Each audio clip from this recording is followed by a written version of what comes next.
Buenos días, muchas gracias por acompañarnos el día de hoy, por conectarse en este webcast realizado por el equipo de precios de transferencia de PwC República Dominicana. Mi nombre es Rodrigo Reyes, director de la práctica de precios de transferencia en PwC.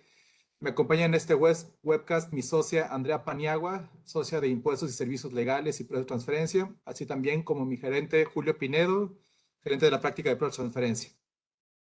A nivel de la región de Centroamérica y República Dominicana, al que internamente denominamos como PwC Interaméricas, tenemos un programa llamado PwC Academy, en el cual mensualmente se preparan charlas de interés general que se basan en las inquietudes que recibimos de nuestros clientes y de las comunidades de negocios en las cuales participamos. Y en este PwC Academy compartimos nuestras experiencias y conocimientos en diversas áreas, como auditoría, fiscal, legal, de transferencia, asesoría de negocios, etcétera. Del mismo modo, este programa toma en cuenta nuestro propósito, el cual es generar confianza en la sociedad y resolver problemas importantes. El tema a tratar el día de hoy son las obligaciones de precios de transferencia en República Dominicana, más allá del estudio de precios, más allá de lo que es el local file, más allá de lo que es la documentación como tal de precios de transferencia. Sabemos que en los últimos años han entrado en juego otras obligaciones en la materia, ¿no? Por lo que estaremos refrescando nuevamente estas obligaciones aquí en el país.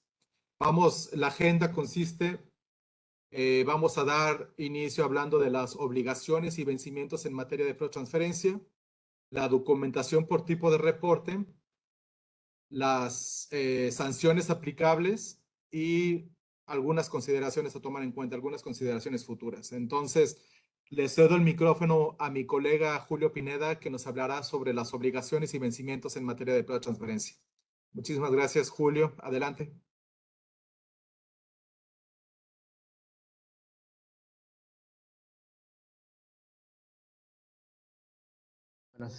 Buenos días. Sí, ¿me pueden escuchar, por favor?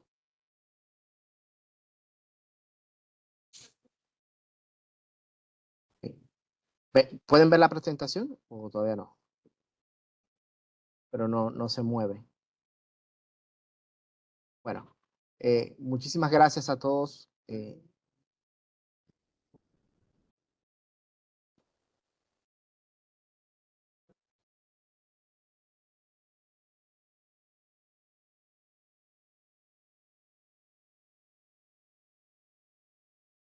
Buenas, muchísimas gracias. Gracias a Rodrigo. Sí, como bien afirmas, nosotros hemos preparado este webcast, dado que nuestros clientes y cuando interactuamos con ellos nos han hecho bastantes preguntas con relación a estas obligaciones de precios de transferencia y básicamente las nuevas obligaciones de precios de transferencia que tenemos ahora en República Dominicana. Pero importante y antes de todo es indicar que por qué las administraciones tributarias están estableciendo estas documentaciones en materia de precios de transferencia y estos requisitos de transferencia en los países. Y la razón básica es que la gran importancia que tienen las transacciones que tienen entre relacionadas y que el objetivo de que los contribuyentes y las empresas multinacionales le den la importancia de vida que es las transacciones correlacionadas deben estar a valores de mercado y que deben cumplir con las normativas que ya están establecidas, así como proporcionar a las administraciones tributarias la información necesaria para ellos poder evaluar los riesgos y evaluar si los clientes están cumpliendo con las legislaciones de precio de transferencia y tienen un control de lo que es los precios de transferencia entre empresas relacionadas. Asimismo, el objetivo básico también de esto es facilitar a las administraciones tributarias que tengan todas las herramientas y todas las informaciones que necesitan para hacer una comprobación exhaustiva de las prácticas de precios de transferencia de las multinacionales y de las empresas locales que se encuentran en el país y básicamente en este caso es de República Dominicana. Todo esto viene de algunas lineamientos que han publicado la Organización para la Cooperación y el Desarrollo Económico, pero para que podamos y para que pueda tener sentido y aplicabilidad en la legislación dominicana, se ha recorrido un camino. Desde el año 92, que tuvimos la primera reforma tributaria, la ley 1192 ya tenía como tal introducido el principio de plena competencia, en el cual las transacciones con partes relacionadas deberían hacerse como si fueran con entidades independientes. Sin embargo, no establecía ningún tipo de potestad para que la administración pudiera fiscalizarla, ni establecía ningún tipo de procedimiento que deberían tener los contribuyentes para demostrar que sus transacciones estaban a valor de mercado. Ya en 2006, con la ley 49506, se comienza a dar estas pinceladas y ya se le comienza a dar a la administración la facultad para verificar que si las transacciones están a valores de mercado. Y se habla de la firma de un APA con el sector hotelero de todo incluido, y en que en ese momento era uno de los sectores más importantes y que estaban en la mira de la administración. Luego del año 2006, ya se introduce en 2011 la norma general 04-2011, en el cual establecía ya la obligatoriedad para las empresas que tuvieran de capital extranjero de que y prepararan una declaración informativa de operaciones con partes relacionadas, y que prepararan lo que es el estudio de precios de transferencia siguiendo los lineamientos internacionales de la OCDE. Pero todo eso era solamente una norma, una disposición administrativa. En 2012, a través de la ley 253/12 de reforma fiscal, se amplía el escobo, la obligatoriedad de las transacciones, de documentar las transacciones, tanto para las empresas de capital extranjero como para las empresas o los grupos locales. Y además se le da ya el carácter de una ley, modificando el artículo 281 para incluir toda una serie de disposiciones en línea con la normativa internacional, entre ellas como es la obligación de presentar una declaración informativa y la obligación de preparar un estudio de precios de transferencia, en el cual se demuestre que las transacciones correlacionadas se encuentren a valores de mercado. Eh, a partir de ahí se comienza, pero ya en 2014 se emite lo que es el decreto 7814, el cual establece el reglamento sobre precios de transferencia, el cual aborda una serie de temas y amplía ciertas disposiciones con respecto a la aplicación esto, de lo que es esta preparación de estos estudios y la declaración informativa, así como incluye ciertas normas y obligaciones con respecto a los contratos de distribución de gastos, las contribuciones de gastos que hacen las empresas, hasta ahora que llegamos a la última modificación, que es el decreto 256/21, el cual introduce lo que nosotros llamamos un enfoque de 4 niveles, en el cual se establecen, en vez de las 2 obligaciones que teníamos, se establece ahora 4 obligaciones en materia de precios de transferencia, las cuales vamos a ver más en detalle. Yo solamente las voy a mencionar ahora, que son la preparación de una declaración informativa, en la cual se le provee a la administración de las informaciones y el resultado de los análisis, lo que nosotros llamamos el local file o el estudio de precios de transferencia, en el cual se demuestra y se presentan todos los análisis que demuestran que las transacciones realizadas con partes relacionadas se encuentran a valores de mercado. Y lo que es el reporte maestro, el cual ofrece una descripción, un análisis descriptivo de todas las operaciones del grupo, de todas las operaciones y los grupos multinacionales que operan, incluyendo un análisis de los generadores de ganancias, las cadenas de suministro, los intangibles y la forma de financiación que tienen estos grupos.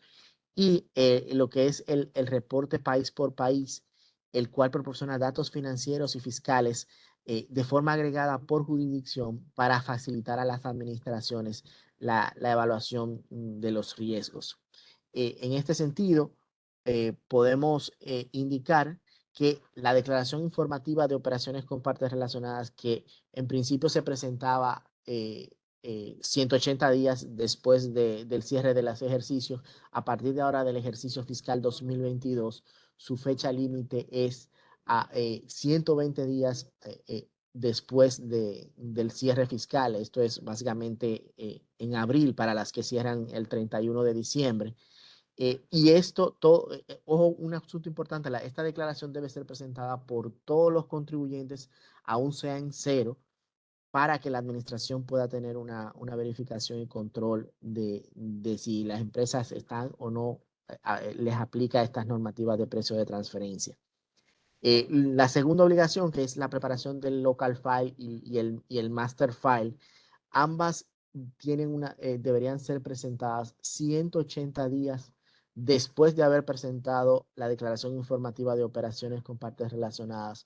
Para las empresas que tienen cierre 31 de diciembre, esta fecha sería aproximadamente el 27 de octubre de cada año, fecha que deben tener muy presente porque se debe presentar esto a través de la oficina virtual de la DGI, ya no solo conservarlo para cuando haya una fiscalización, sino que hay una obligatoriedad de presentar estas informaciones a la administración tributaria. Y en el caso del reporte país por país, si se cumple con el requisito de que la empresa o la sociedad dominicana sea la sociedad matriz última y los ingresos consolidados de la misma sean iguales o superiores a 750 millones de euros, se tendrían que presentar este reporte país por país 12 meses después del cierre fiscal. Para aquellas empresas que están en República Dominicana y no son la sociedad matriz última, estas empresas deberían presentar lo que nosotros llamamos la notificación del reporte país por país, que no es más que es una comunicación donde se le informa a la administración tributaria quién será la empresa, la sociedad matriz última y dónde está ubicada que va a presentar el reporte país por país en su jurisdicción de origen. Esta notificación debería presentarse 3 meses antes de que finalice el ejercicio fiscal. Para, por ejemplo, ahora que estamos en el ejercicio fiscal 2023, la notificación del reporte país por país para las empresas que no son sociedad última y están en República Dominicana es a más tardar el 30 de septiembre. Básicamente, esto es básicamente, en resumen, el enfoque que en República Dominicana está teniendo lugar a partir de abril 2021. Ahora le pasamos a nuestro amigo Rodrigo Reyes, que les va a ir abundando y explicando en detalle estas obligaciones y los pormenores de estas obligaciones. Gracias, Julio. Bueno, ya vimos quiénes están obligados, cuándo se tienen que presentar, todo el marco teórico, ¿no? Ya tenemos varios de los que estamos aquí conectados, experiencia en temas de transferencia, experiencia de estar corriendo con temas de la DIOR, el año pasado presentando el reporte maestro, presentando el estudio de transferencia. Vamos a dar un breve repaso de qué es lo que contiene cada uno de estos 4 reportes que ya estamos obligados a partir del ejercicio fiscal 2022 que se incorpora lo que es el reporte país por país, ¿no? Entonces, ¿dónde podemos encontrar estas obligaciones? Bueno, recientemente, ya con el decreto 256/21, entró en funcionamiento o entró en vigor lo que es el tema del reporte maestro y reporte país por país, ¿no? Este decreto vino a cambiar un poquito las reglas del juego y más que nada porque nuestro país a nivel región fue el primer país, a nivel región me refiero a Centroamérica y Caribe, fue el primer país en incorporar este tipo de reglas ya a su legislación. Si bien otros países como Panamá, como Costa Rica, Honduras, exigen de cierta forma tener el reporte país por país o bien notificar lo que es el reporte maestro, bien, perdón, o bien hacer una notificación respecto al reporte país por país, nuestro país fue el primero ya en hacerlo obligatorio. O sea, si bien ya es obligatorio, más bien es hacerlo ya, entregarlo a la DGI. ¿Ah? En ningún otro país se entrega a la DGI de forma anual. Por ejemplo, en Guatemala hay la obligación es de tener el estudio y en caso de solicitarlo, hay que entregárselo, en caso de una solicitud hay que entregárselo al fisco, ¿no? Aquí en Dominicana y es obligatorio entregarlo al fisco año con año lo que es el reporte maestro y lo que es el estudio de transferencia. Entonces, vamos a entrar un poquito a detalle de lo que es la declaración informativa, que ya tenemos más o menos 11, 12 años llenando la DIOR. Prácticamente no ha habido cambios en el 2022. El único cambio importante y radical desde mi punto de vista es de que ya se tiene que entregar junto a lo que es la declaración jurada del impuesto sobre la renta. Ya viene siendo 120 días después del corte y no 180 como veníamos estado acostumbrando, ¿no? Entonces realmente no hay ningún cambio en lo que es la declaración. Lo que sí es comentarles lo que hemos visto en estos días, que si bien ya tuvimos fecha de entrega 2 de mayo, si mal no recuerdo, para entregar la DIOR, a los 5 días ya la DGI estaba mandando cartas a los contribuyentes que no habían presentado su DIOR. Entonces, el punto es, lo que quiero hacer mención es de que la DGI sabe quién presenta y quién no presenta, y quien no presenta, va, te toca la puerta, te manda una carta amistosamente, te dice, oye, mira, he visto en mi sistema que no has presentado la DIOR, entonces sí te invito a que en los próximos 5 días hábiles presentes la DIOR. Obviamente, pues muchas de las empresas antepusieron o muchos de los contribuyentes antepusieron un poco el tema de declaración jurada, dejaron para después lo que es la DIOR. Y bueno, hay que estar como punto, como mejor práctica hay que tratar de arrancar desde iniciado el año con el tema de la DIOR, empezar a recopilar esa información de las transacciones para que antes del 30 de abril se pueda estar presentando en conjunto, en paralelo con la declaración jurada del impuesto sobre la renta. Como segundo punto, igualmente ya venimos ya más de 10 años trabajando en estudios de precios de transferencia, en el análisis de las transacciones, en lo que son los análisis funcionales, ¿no? Entonces prácticamente no ha habido mucho cambio en este aspecto. Hay que presentar, bueno, hay que hacer el análisis económico indicando cuál es la parte analizada, cuál va a ser el método que vas a estar utilizando, los comparables, hay que ver las funciones, acciones y riesgos de las transacciones, etcétera, ¿no? Entonces, este reporte local o estudio de precios de transferencia no ha habido algún cambio significante en lo que viene siendo en los últimos años. Lo que sí entra en juego a partir del ejercicio fiscal 2021, como dijo mi colega Julio, es lo que es el reporte maestro. Entonces, en este reporte maestro, aquí lo que se tiene que incluir o contener en este reporte es la documentación específica del grupo multinacional, cuyo propósito es ofrecer un panorama general de las actividades del grupo, el cual debe incluir las siguientes informaciones, ¿no? Como primera información, la naturaleza de las actividades económicas del grupo multinacional, o bien la descripción del negocio o negocios. Como segundo apartado, como segundo tema del reporte maestro, tiene que incluir lo que es la estructura organizacional.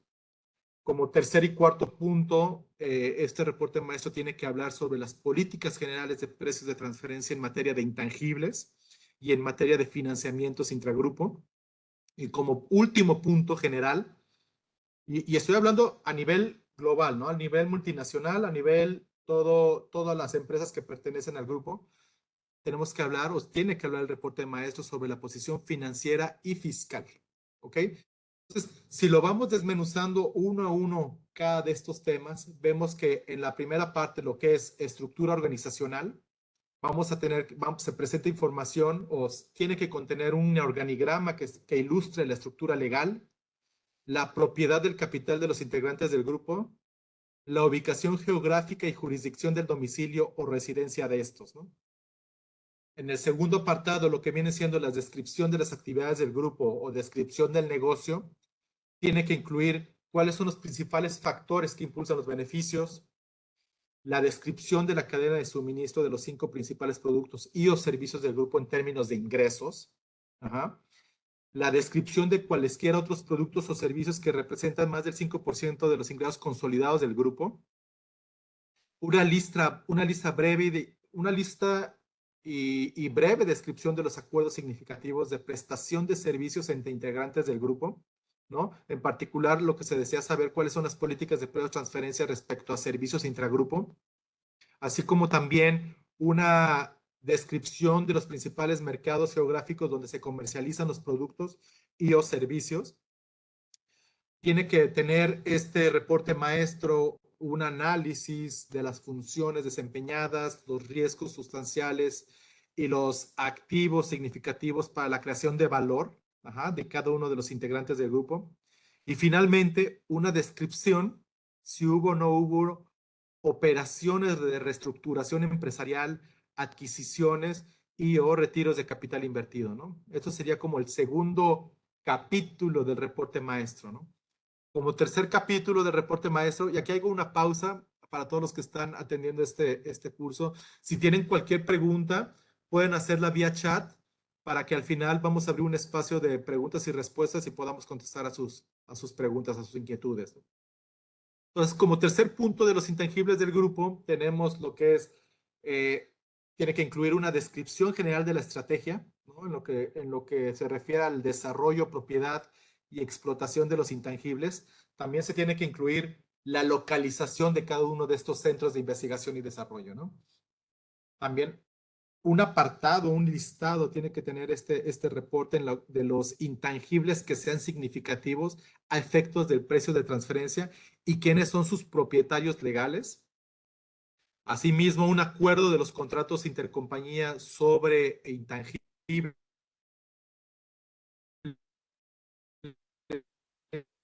tiene que tener políticas dentro del grupo sobre el manejo de los intangibles. Y finalmente, una descripción de las transferencias relevantes sobre los derechos de los intangibles. Si hubo cesiones de intangibles, compras de intangibles, etcétera. O sea, toda esta información que estamos hablando de estos tres y de los siguientes dos apartados tienen que hablar sobre cada ejercicio fiscal, ¿no? Si en un ejercicio fiscal tuvo una transferencia de intangibles y el otro ejercicio no, pues bueno, ya en el siguiente ejercicio ya no se hace mención sobre esa transferencia, ¿no? Como cuarto punto, vienen estando las actividades de financiamiento intercompañía. Entonces ahí prácticamente es una descripción general del modo de cómo el grupo obtiene financiamiento, ¿no?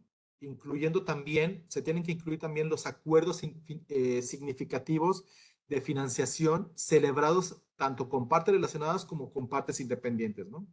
Asimismo, quienes dentro del grupo desempeñan una función de financiación o de tesorería centralizada, ¿no? O sea, ¿quién está encargada si hubiese de estar financiando a las partes relacionadas o financiando a los integrantes del grupo multinacional, así como también el país donde está operando, ¿no? ¿Dónde está la sede de la dirección efectiva? Y por último, al igual que que son los intangibles, también tiene que incluir cuál es la política de precio de transferencia al respecto, ¿no? Hemos visto casos de nuestros clientes de que tienen políticas ya establecidas en cuanto al manejo de financiamientos, ¿no?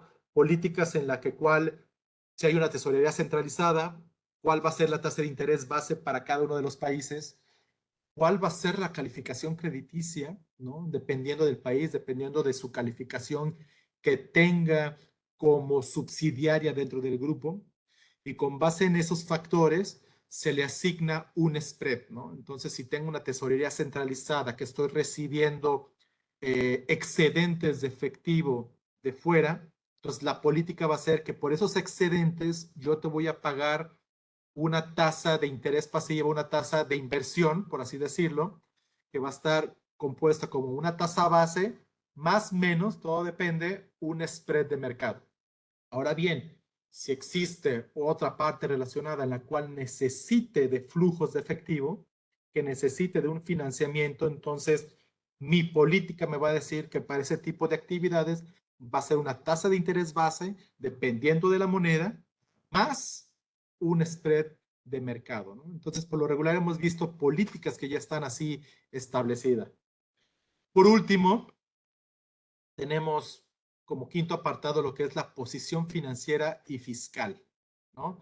Ahí se tiene que presentar lo que son los estados financieros anuales consolidados y una lista y descripción de los acuerdos anticipados de precios de transferencia, ¿no? Mira, vamos a hacer una pausa. Julio, ayúdame con esta pregunta de Adriano, que es muy buena. Y muchas gracias. Si pueden hacer así preguntas en el transcurso de la charla, adelante, ¿no? También para que esto lo hagamos de forma interactiva. Mira, nos pregunta Julio, buen día, a favor, ¿podrían aclarar esa es buenísima, cuál es la responsabilidad tanto del estudio de precios de transferencia como reporte maestro y reporte país por país para las empresas que pertenecen a un régimen de zonas francas? Muy buena pregunta. Adelante, Julio. Sí, buenas. Muchísimas gracias, Adriano, por esa pregunta. Sí, te comento, las empresas de zona franca o por el simple hecho de estar beneficiadas con este régimen especial, el artículo 281 del Código Tributario no las exonera del cumplimiento de las obligaciones en materia de precios de transferencia. Sí, algunas empresas de zona franca en la cual exportan el 100% de su producción al mercado en el exterior, han obtenido una consulta vinculante de la autoridad fiscal en la cual las exonera de la obligación de presentar la declaración informativa de precios de transferencia y el estudio de precios de transferencia. Sin embargo, la administración, asimismo a través de una consulta vinculante, le ha dicho a las empresas de zona franca que, aunque están exentas de la presentación de la DIOR y del estudio, deberán presentar el reporte maestro y deberán presentar el reporte país por país o la notificación de país por país que requiere las actuales regulaciones de precios de transferencia. En ese sentido es así. Aquellas empresas de zona franca que tengan esta consulta vinculante estarán exoneradas de la presentación de la DIOR y el estudio. Sin embargo, ellas tendrán que presentar el reporte maestro y la notificación del reporte país por país o el reporte país por país. Aquellas empresas que no posean estas consultas vinculantes, exceptuándola de la DIOR y el estudio, tendrán las 4 obligaciones vigentes. Muchas gracias, Julio. Gracias por esa aclaración. Muy buena y muy buena pregunta. Muchísimas gracias por sus preguntas. Todos igual, los invito a que sigan haciendo preguntas para hacerle esto más interactivo. Jessica, ¿me ayudas con la siguiente slide, por favor? Gracias. El reporte país por país. Wow, esto es algo nuevo. Esto es algo que todavía la DGI no ha publicado la forma en cómo se tiene que presentar. Se tiene un esquema esquematizado, ¿no? De cuáles son las casillas que debe de contener o qué información debe de contener este reporte país por país, pero todavía no ha informado cómo se tiene que presentar.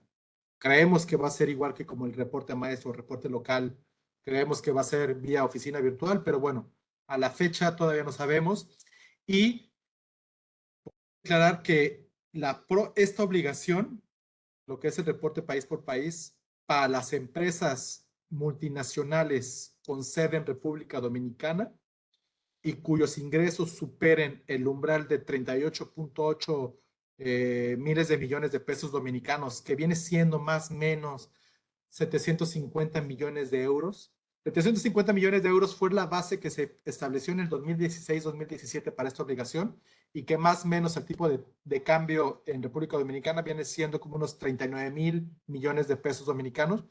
Esta obligación tiene que ser presentada a más tardar 31 de diciembre del 2022.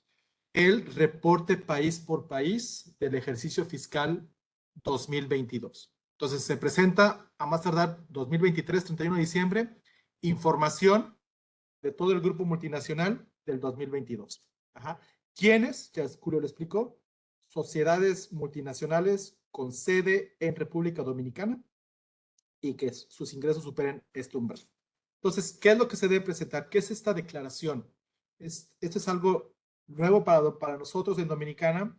Estimamos que muy pocos contribuyentes vayan a presentar esta declaración, ¿ajá? Porque prácticamente la mayoría de los contribuyentes en Dominicana, su sede o su sede efectiva o su sede de la multinacional está fuera del país. ¿Ah? Muy pocos nacionales en Dominicana con presencia aquí pueden llegar a superar este umbral. Entonces, ¿qué es lo que se tiene que presentar? Bueno, pues el reporte país por país prácticamente es una declaración que contiene la información relacionada con la distribución global de los ingresos, los impuestos pagados, actividades de negocio de cada una de las entidades pertenecientes al grupo multinacional que desarrollen una actividad o varias actividades en un determinado país o territorio, ¿no? ¿Qué es lo que incluye? ¿Qué es lo que se tiene que incluir? Pues bueno, incluir información sobre el monto de los ingresos, ajá, tanto con terceros como con partes relacionadas, o bien las pérdidas, ¿no? O ganancias antes del impuesto sobre la renta. ¿Cuál fue el impuesto sobre la renta pagado en ese país, en esa jurisdicción? Ajá. ¿Cuál fue el capital declarado? Los resultados no distribuidos o bien las ganancias acumuladas, el número de trabajadores en cada jurisdicción, en cuanto a activos tangibles, bueno, el valor de los activos tangibles en cada país, ¿no? Por ejemplo, ¿qué es lo que quiere ver aquí los fiscos? ¿Qué es lo que quieren ver las administraciones fiscales con esta radiografía? Imagínense una multinacional con sede en Estados Unidos, con presencia en 150 países. Ajá. Entonces, el IRS en Estados Unidos o el fisco en España, supongamos una sede con sede en española, va a recibir este reporte país por país y va a ver los ingresos generados en Dominicana por sus subsidiarias en este país, los ingresos generados en Brasil, en Argentina. Va a ver el fisco español cuánto se está pagando de impuestos en esos países, ¿no? Supongamos que en Brasil esta sociedad española tiene 5 empresas, entonces va a haber una línea solamente para Brasil en el cual va a tener el consolidado de esas 5 empresas brasileñas, ¿no? Entonces va a ver los ingresos, cuánto paga de impuestos, cuánto capital tiene, cuántas ganancias tuvo o retuvo más bien, la cantidad de empleados y los activos tangibles, ¿no? Entonces en Brasil podemos decir, bueno, genera tantos ingresos, paga tanto de impuestos y tiene muchos empleados porque ahí está toda la manufactura. Pero lo más importante que va a haber es que puede ser que tenga operaciones en países de baja o nula tributación, ¿no? Entonces ahí lo que la experiencia ha indicado, lo que se ha visto en la práctica es de que pueda verse el caso que tenga en una jurisdicción fiscal un país de baja o nula tributación, que se estén acumulando ahí ganancias, que esté pagando poco o nulo impuesto, que la cantidad de empleados sea en varios casos cero, ajá, y que no tenga activos, ¿no? Entonces eso inmediatamente foco de atención para las autoridades fiscales, ¿no? Porque la autoridad fiscal se está enfocando también en funciones, people and functions, funciones y gente, ¿no? Entonces, ¿cómo es posible que una entidad que no tenga empleados, que no tenga activos, esté teniendo toda la utilidad o esté generando o esté acumulando toda la utilidad y se esté quedando con todo el ingreso, ¿no? Entonces, este tipo de cosas es lo que busca este reporte país por país, tratar de equilibrar las balanzas, ¿no? Y no tanto el reporte país por país, sino más bien lo que es el plan de acción PEPS. También se identifican en este reporte país por país los integrantes del grupo multinacional, ¿no? Entonces, por ejemplo, supongamos caso Dominicana, con sede en España, en ese reporte país por país va a decir, bueno, tengo en Dominicana 3 empresas y en Dominicana se realizan las siguientes funciones, ¿no? Quizás una manufactura, distribución y a lo mejor aquí en Dominicana presto algún servicio, ¿no? Serían las 3 funciones. Entonces, obviamente, al tener esas funciones realizadas en ese país, más a nivel cuantitativo, los ingresos, utilidades, etcétera, pues va a ser un análisis de riesgos de esa multinacional para ver en qué jurisdicciones pudiera haber ciertos temas de precios de transferencia. Eso es a grosso modo lo que es el reporte país por país. Como dijo bien Julio en la sección previa, antes del 30 de septiembre, aquellas empresas que cumplan, o bien si somos una subsidiaria de una multinacional y mi multinacional en el ejercicio fiscal anterior tuvo ingresos más o menos de 750 millones de euros, que vienen siendo unos 850 millones de dólares, tenemos que presentar antes del 30 de septiembre, notificar a la DGI quién va a estar presentando el reporte país por país del ejercicio fiscal 2023. Entonces, eso, para tenerlo dentro de las fechas a cumplir, 30 de septiembre, hay que notificar a la DGI, ¿vale? Cedo los micrófonos a Julio Pinedo para que nos hable un poquito sobre las sanciones y ya como último punto vamos a hablar sobre ciertas consideraciones. Adelante, Julio. Muchísimas gracias, Rodrigo. Sí, voy a ser breve con esto de las sanciones, pero para ir después al tema de contestar las preguntas que tenemos ahí, que son muy interesantes. Sí, en cuanto a las sanciones, te comento, hay dos tipos de sanciones. Uno es por el incumplimiento de lo que es la presentación de la declaración informativa, que viene siendo una remisión, una obligación de remisión de información.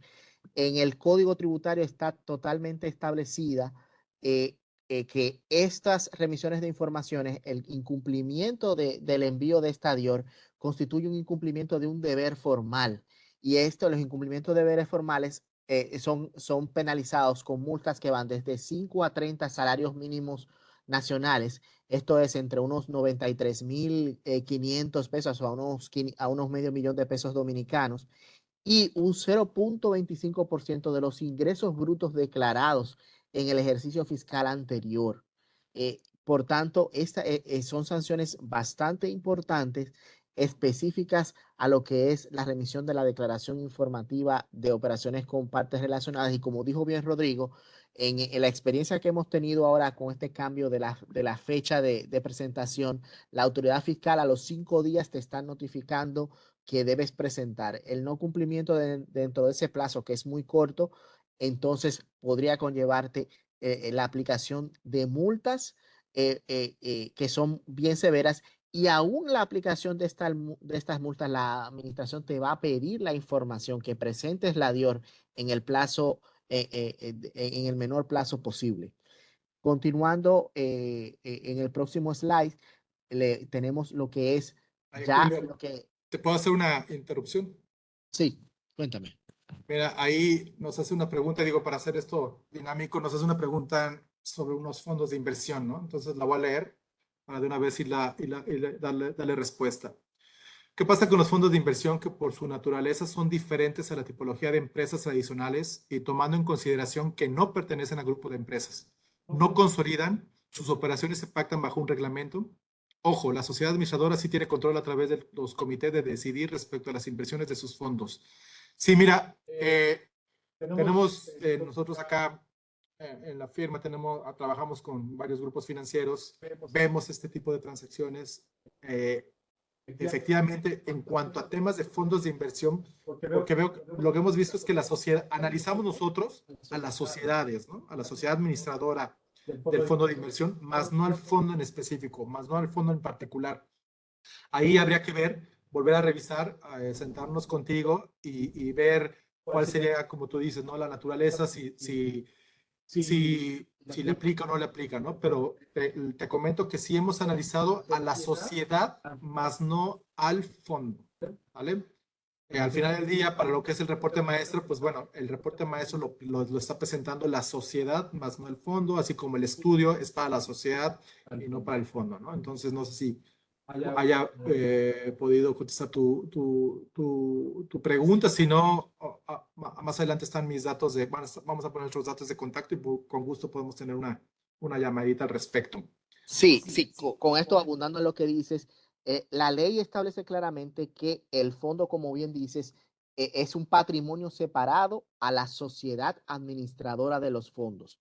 Entonces, la administradora tiene los fondos totalmente separados y la administradora de fondos puede pertenecer a un grupo financiero, y las transacciones que tenga o en las cuales la administradora tenga transacciones con ese grupo impactarán a la administradora y al estudio de la administradora, pero la administradora y los fondos no pueden ser considerados como un grupo multinacional porque son de patrimonio separado. Y regularmente los aportantes le dan los fondos al administrador a veces con un propósito único: invertir en energía, invertir en la compra de inmuebles, invertir en unos propósitos específicos. Por tanto, el fondo lo que hace es que sigue los lineamientos de la persona invierte en estos fondos con un propósito único y no tiene decisiones significativas en dónde invertir, o dónde van esos fondos. En el caso de que esta administradora de fondos sí tenga la potestad de decidir a dónde van los fondos, entonces tendríamos, como que dice, sentarnos y evaluar cuáles serían las responsabilidades y cómo serían las transacciones que se deberían analizar o no en este caso. Pero en sentido general, el fondo y la administradora no constituyen un grupo multinacional para fines de lo que es la legislación de precios de transferencia, porque tienen patrimonio separado. Mira, aquí hay otra pregunta, a ver qué opinas, Julio. Dice, hola, con relación al impuesto sobre la renta pagado, si tengo saldo a favor, ¿colocaría los anticipos aunque se hayan compensado con dicho a favor de otros periodos? Me imagino que esto es para el tema del reporte país por país.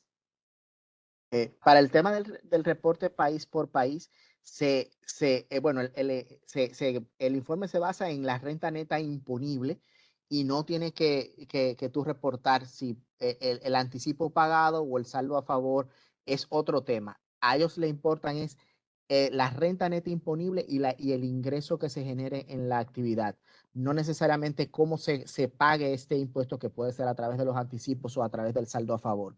La obligación del reporte va hasta la renta neta imponible declarada en la jurisdicción donde está la entidad. No sé si pude contestar ahí tu pregunta. Veo otra pregunta, sí, Sí, adelante, adelante.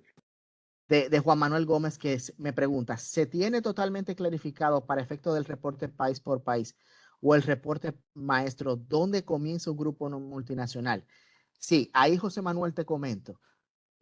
Tanto el decreto 256/21 como la norma general 08/21 establecen claramente que un grupo multinacional es aquel que tenga una empresa en República Dominicana y otra entidad en otro país, pero sobre todo que constituyan una unidad en el cual ellos tendrían que presentar estados financieros consolidados en el caso de que fuera una entidad que estuviera en bolsa, o por su estructura, si la estructura de decisión requiere que sean ellos considerados como un grupo multinacional según las normas internacionales de información financiera.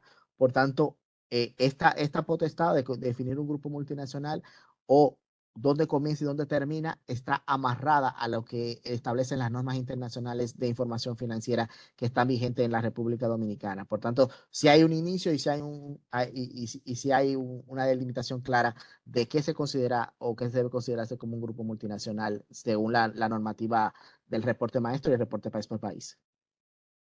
Ahora vamos a qué pasa a la pregunta de Vanessa: ¿qué pasa si no hago a tiempo mi documentación, lo que es el reporte local, el reporte maestro o el reporte país por país? Eh, en este caso, el Código Tributario establece que si incumples con la presentación de estos reportes a la Administración Tributaria, tú podrás ser pasible de que te apliquen multas que van desde 15 a 90 salarios mínimos nacionales, es decir, unos 280,000 a 1,600,000 pesos dominicanos, y multas de 0,75% de los ingresos brutos declarados en el ejercicio anterior.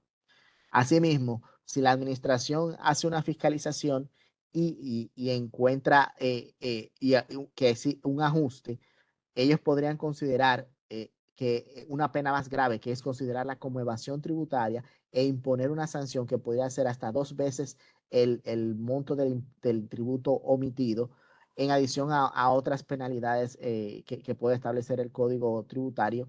Y estas sanciones podrían alcanzar hasta la cierre del negocio, la suspensión de concesiones, privilegios y prerrogativas, todo dentro del ejercicio y de las potestades que le confieren el artículo 257 del Código Tributario.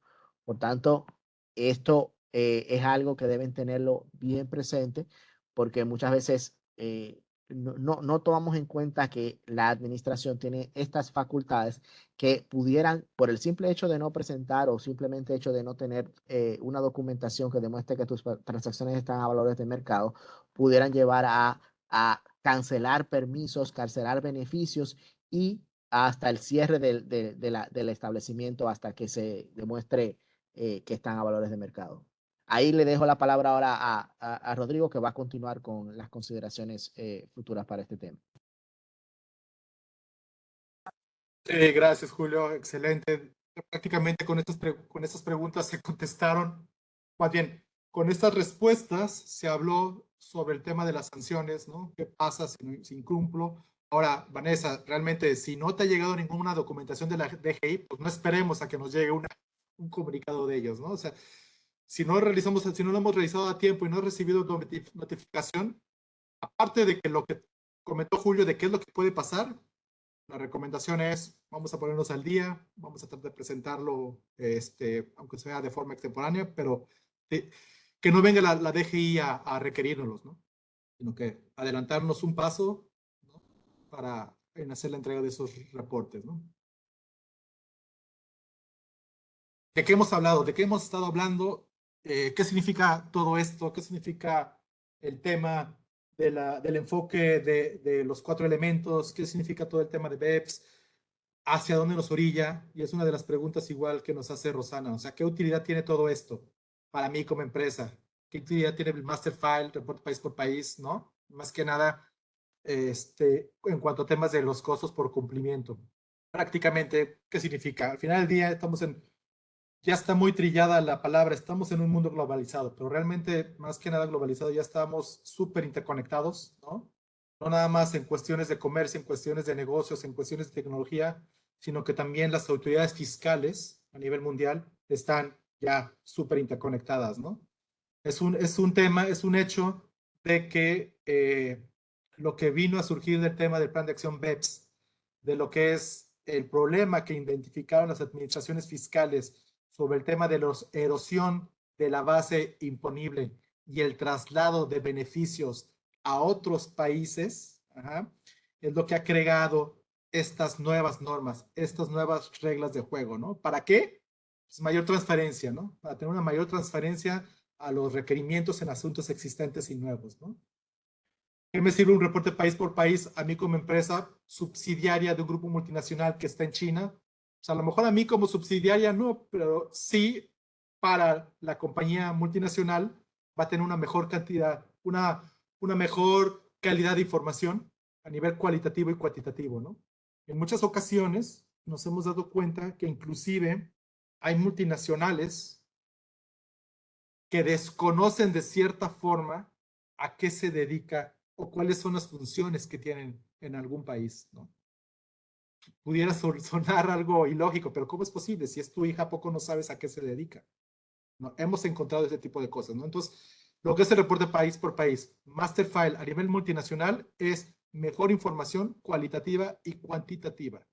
Inclusive, reporte maestro, hablamos de los intangibles. Hay ocasiones que no hay identificado ciertos intangibles que salen a la luz cuando se mete a fondo, cuando se mete uno a fondo y se prepara este tipo de reportes a nivel sede empresarial, a nivel grupo multinacional, ¿no? Entonces, se necesita un mundo, estamos en un mundo con mayor transparencia, hay una mayor necesidad de documentación coordinada y consistente, ¿no? Y un mejor uso y manejo de esta información es lo que vemos como parte de la utilidad que tienen estos dos reportes.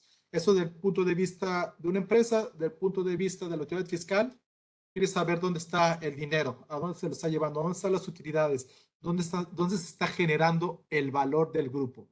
Si realmente el valor del grupo se está generando por las actividades que se realizan en cierto país y en cierto país están los intangibles, en cierto país están las funciones y la gente que toman a cabo esas decisiones, ahí es donde debe estarse generando esas, o más bien ahí es donde deben estar esas utilidades reposando, ¿no? Finalmente, como último punto, si me ayudan con la siguiente, por favor. Consideraciones futuras. O sea, al final del día, hablamos de los 4 reportes, hablamos de cómo está el reglamento, etcétera, cómo está estipulado en los decretos, etcétera. Consideraciones, ¿cuáles son los puntos, no?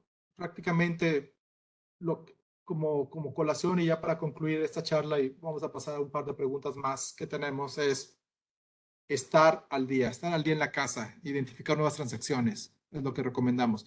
¿Qué pasa si tengo una nueva transacción? Bueno, si hay una nueva transacción, informar con quién la tengo, con mi parte relacionada en Dominicana o con quién, o con España, con Nicaragua, con México. Hay que ver si esa transacción, previo a la ejecución, hay que ver si está a valor de mercado. Hay que hacer un análisis preliminar. Ajá. Hay que tener, si recibo un servicio yo en Dominicana, hay que pedirle la información a nuestra parte relacionada sobre ese servicio. Hay que hacer análisis si ese servicio que me están prestando no se duplica. Hay que tener la evidencia de que yo en Dominicana recibí ese servicio, porque es lo que la autoridad fiscal está cuestionando, está preguntando. Hay que tener, ya con esa documentación soporte, hay que tener lo que le llamamos un defense file, ¿no? Nos ha tocado casos, y recientemente nos tocó un caso de una fiscalización que está fiscalizando ejercicios muy atrás, ¿no? Derivado de la pandemia, se hizo como que un bloque, bueno, una pausa, perdón. Estaban pidiendo una infinidad de información. ¿Y qué le pasó a esta compañía? Que hubo un cambio en el sistema, ciertos archivos ya no los tienen, entonces conseguir esa información hoy en día, de 7, 8 ejercicios atrás, fue prácticamente imposible conseguir la información, ¿no? Entonces, el día de hoy, terminando esta llamada, vamos a saber qué tenemos, qué información, e ir construyendo ese defense file, ¿no? Adicionalmente, si recibo de mi casa matriz el master file, y de hecho eso es otra de las preguntas que nos hicieron. Yo tengo un reporte maestro que me mandan de mi casa matriz. ¿Este reporte maestro lo puedo presentar aquí en Dominicana? La respuesta sí. Ajá. Por lo regular, estos reportes maestros que hacen en otros países fuera de Dominicana siguen lo que son los lineamientos de la OCDE. Siguen los 5 elementos, los 5 atributos que debe tener el reporte maestro. Entonces, la respuesta es sí, se puede utilizar. La recomendación es revisar que cumpla. Por lo general, en un 90-95% de los casos cumple. Y de venir en inglés ese reporte, pues hay que mandarlo a traducir inmediatamente, ¿no? Que si con un perito traductor, no necesariamente lo pueden traducir directamente ahí desde la empresa, se traduce ese reporte maestro y se presenta a la DGI, ¿no? Que hay que tener en consideración, tengo transacciones con paraísos fiscales o con paraísos de bajo nueva tributación o con empresas que para mí son terceros, hay que hacer un análisis de vinculación. Puede ser que para ese año no le adquirí a una compañía más del 50% de mis costos y este año sí le estoy adquiriendo, entonces ya por vinculación ya se convierte en una parte relacionada tuya, ¿no? Entonces, todo este tipo de consideraciones hay que tomarlas en cuenta antes, durante y después de cerrado el ejercicio, ¿no? Hay que tomarlas en cuenta todo el tiempo, ¿no? Todo el tiempo, todo el ejercicio fiscal, no, y no dejarlo hasta cerrado el ejercicio, ¿no? Entonces, hasta aquí nuestra charla del día de hoy. Vemos también una pregunta, dice, si no aplica porque no llega al nivel de ingresos, ¿es obligatorio informar que no aplica? Ahí prácticamente, para el caso de la DIOR, hay que presentar, se tenga o no se tenga transacciones, como bien lo dijo Julio, hay que presentar la DIOR. Y ahí mismo, en la misma DIOR, hay un apartado que dice si realizó o no realizó estudio, ¿no? Como no llego al monto, le pone que no, entonces ahí de manera indirecta, porque estoy presentando en la DIOR, estoy informándole pues, que no tengo estudio, o bien se podría entender que no aplica, ¿no? No sé, Julio, si hay alguna otra pregunta del público. Sí, sí, aquí hay una pregunta que nos hacen sobre si es posible solicitar prórroga. Le comento, el Código Tributario no establece específicamente la posibilidad de solicitar prórroga para la DIOR o para el reporte maestro o para el reporte local. Sin embargo, administrativamente, la Dirección General de Impuestos Internos nos otorga un plazo único de 30 días para la presentación de la declaración informativa de precio de transferencias y un plazo de 30 días hábiles en el caso de lo que es la presentación del estudio o del reporte local. Ojo, al estas solicitudes de prórroga no estar establecidas específicamente en el Código Tributario, es una prerrogativa total de la administración. En el caso de que la administración solicite esta prórroga y se la niegue, esta negación no es factible de hacer ningún recurso al respecto. Por lo tanto, deben estar siempre presentes a estas fechas y estos plazos. Realmente se debe depositar esta solicitud de prórroga por lo menos con un día antes de fecha límite. Sin embargo, hay administraciones tributarias que están exigiendo que se solicite esta prórroga 15 días antes de la fecha de cierre o de la fecha de límite para la presentación de cada una de las obligaciones. Por lo tanto, el mensaje es, estén presentes de las fechas límite. Si con mucho tiempo de antelación, si ven que no van a poder cumplir, podríamos tratar de solicitar prórroga, pero estas prórrogas son muy cortas, solamente de 30 días o de 30 días calendario o 30 días laborables. Es un plazo corto para hacer todos los análisis que requiere un estudio, por lo tanto, debemos iniciar a hacer los análisis y contactar tu asesor de precios de transferencia a la verdad posible. Y como les indicaba, si se solicita la prórroga y se niega, pues lamentablemente no hay capacidad de poder presentar algún recurso para contradecir esta prerrogativa, porque es una prerrogativa exclusiva de la Dirección General de Impuestos Internos. Muchísimas gracias, Julio. Y bueno, muchísimas gracias por atender a este webcast. Les agradecemos mucho su participación y nos ponemos en contacto. Ahí están nuestros datos de contacto para abundar si quieren más en algunas inquietudes que tengan. Disculpen de antemano por los inconvenientes que tuvimos al principio, pero agradecemos muchísimo su paciencia, que hayan estado con nosotros y nos vemos pues para la próxima. Muchísimas gracias y que tengan feliz resto del día. Hasta luego.